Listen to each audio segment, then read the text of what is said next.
নমস্কার বাঙালি। আমি এখন আছি কালুকের প্রপার্টিতে। কালুক হলো ওয়েস্ট সিকিমের একটি জায়গা। তো দেখুন, সকালবেলা জাস্ট ঘুম থেকে উঠেছি, চারপাশে কিন্তু অন্ধকার, কিন্তু কাঞ্চনজঙ্ঘা কতটা সুন্দরভাবে দেখা যাচ্ছে। একটু জুম ইন করে নিই, দেখুন।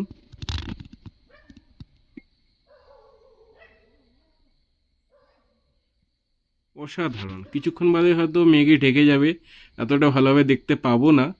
আহ, কিন্তু মানে এই সকালবেলা কাঞ্চনজঙ্ঘা দেখার অনুভূতিটাই আলাদা একেবারে।